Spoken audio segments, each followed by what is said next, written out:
నూలులో శతాబ్దాల గౌరవం, పట్టు పరంపరకు ప్రతీక, సంప్రదాయానికి శాశ్వత చిరునామా సఖీ.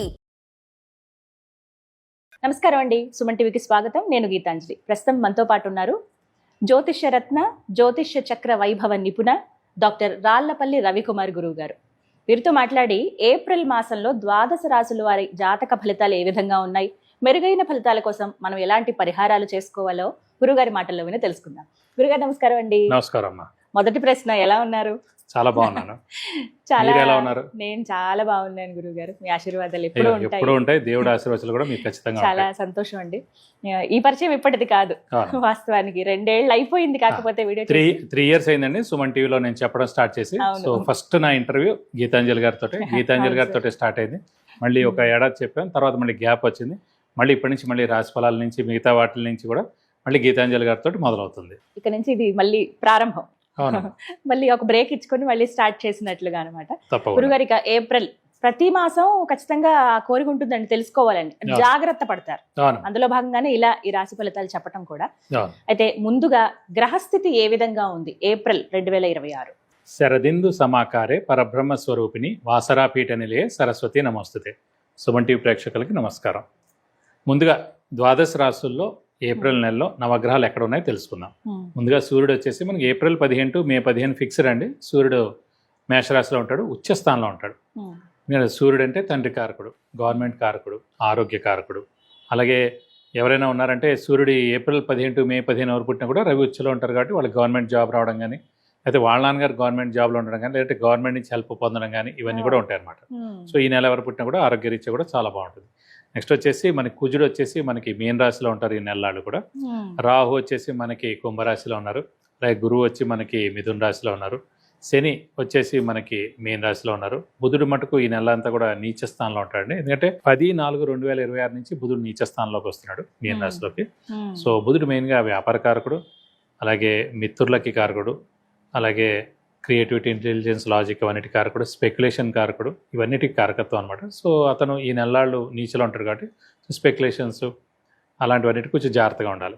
ఎందుకంటే స్పెక్యులేషన్ జోలికి వెళ్ళినా చాలా ప్రాబ్లం అవుతుంది. ఏ రాశి వాళ్ళైనా సరే, బుధుడు మెయిన్ కారకుడే మనకి ఇది కాబట్టి అతను నీచలో ఉంటాడు కాబట్టి ఈ నెలలు కొంచెం జాగ్రత్త చూడండి. ఫర్ ఎగ్జాంపుల్ స్టాక్ ఎక్స్చేంజ్ చూడండి, యుద్ధ వాతావరణం ఏదైనా ఉన్నాయండి, అనవసరంగా దాని యొక్క ఇంపాక్ట్ నడుస్తున్నాను. సో 10 ఏప్రిల్ నుంచి వచ్చినప్పుడు ఇంకో 20 రోజుల పాటు ఇంకా అంటే ఏప్రిల్ నెల అంతా కూడా స్టాక్ ఎక్స్చేంజ్ పడిపోవడాన్ని, ఈ గోల్డ్ ధర పెరగడం లేదా తగ్గడం, మళ్ళీ సిల్వర్ ధర పెరగడం లేదా తగ్గడం, అనిశ్చితి అనేది ఉంటుంది స్టాక్ ఎక్స్చేంజ్లో. ఫైనాన్షియల్గా అన్నీ కూడా అనిశ్చితి ఉంటుందని చెప్పుకోవచ్చు. నెక్స్ట్ వచ్చేసి మనకి కేతు వచ్చేసి సింహరాశిలో ఉన్నారు. శుక్రుడు వచ్చేసి మనకి 19/4/2026 నుంచి వృషభ రాశి అంటే ఓన్ రాశి అనమాట, వృషభ రాశి ఆ రాశిలోకి ప్రవేశిస్తాడు. ఈ నెలలు కూడా అక్కడే ఉంటాడు. ఇవి ద్వాదశ రాశుల్లో నవగ్రహాలు ఈ ఏప్రిల్ నెలలో ఈ స్థానాల్లో ఉంటాయండి. గురుగారు, మకర రాశి వారి జాతక ఫలితాలు ఈ ఏప్రిల్ మాసంలో ఏ విధంగా ఉంటాయంటారు? తప్పకుండా. మకర రాశి అనగానే మనకి ఉత్తరాషాఢ 2-3-4 పాదాలు, శ్రవణం 1-2-3-4 పాదాలు, ధనిష్ట 1-2 పాదాలు, ఈ నక్షత్రాల సమూహం అంతా మనకి మకర రాశిలోకి వస్తాయండి. సో మకర రాశి అనగానే మొసలి దానికి. సో మొసలి ఎప్పుడు ఏంటంటే నీటిలోనే ఉంటుంది. అంటే నీటిలో అని కాదు, మామూలుగా బయట కూడా ఉంటుంది. సో తన బలం ఎప్పుడు కూడా నీటిలో ఉంటే ఎక్కువ. సో అలాగంటే తను నేర్చుకున్న జ్ఞానం కానీ విజ్ఞానం కానీ తను కష్టపడిన దాంట్లో కానీ తను అందులోనే ఉంటాడు. అంతేగాని వేరే దాంట్లో దూరిపోయి వేరే వాళ్ళని ఇచ్చేసేసి అదంతా ఉండదు. అలాగే మకర రాశికి అధిపతి శని అయ్యాడు. సో శని పేషెన్స్ కూడా కారకుడు అండి, విపరీతమైన పేషెన్స్ కూడా ఉంటుంది అన్నమాట. సో ఈ మకర రాశి వాళ్ళు మెయిన్ అంటే ప్రస్తుతానికి తృతీయ స్థానంలో శని బాగున్నాడు.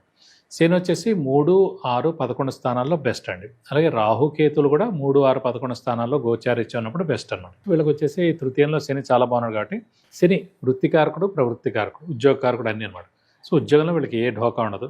మంచి నేమ్ అండ్ ఫేమ్ రావడం, మంచి ప్రమోషన్స్ రావడం, అలాగే ఫారిన్ టూర్ విజిట్స్ అసైన్మెంట్స్ రావడం. విద్యార్థులు కూడా ఎవరైనా ట్రై చేస్తే కనుక ఫారిన్లో చదువుకోవడానికి ఖచ్చితంగా ర్యాంక్ రావడం, మంచి అడ్మిషన్, మంచి యూనివర్సిటీలు రావడం ఇవన్నీ కూడా జరుగుతాయి. అలాగే ఆరోగ్యం, ఆయుష్ కూడా బాగుంటుంది. ఆరోగ్యం, ఆయుష్ కూడా కారకుడు శని అండి. సో మకర రాశి అధిపతి శని తృతీయ స్థానంలో చాలా అద్భుతంగా ఉన్నాడు, గురు స్థానంలో ఉన్నాడు కాబట్టి సో అద్భుతమైన ఫలితాలను ఇస్తాడు. ప్రస్తుతం ఏంటంటే ద్వితీయ స్థానంలో రాహు ఉన్నాడు.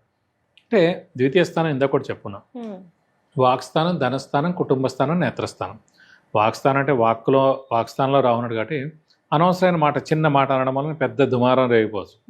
జాగ్రత్తగా మాట్లాడాలి, అంటే మౌనంగా ఉండడం ఉత్తమ పరిస్థితి. అలాగే కుటుంబ స్థానం, కుటుంబంలో చిన్న చిన్న తగాదాలు, మాట మాట పట్టింపు ఉండడం ఇలా ఉంటాయి.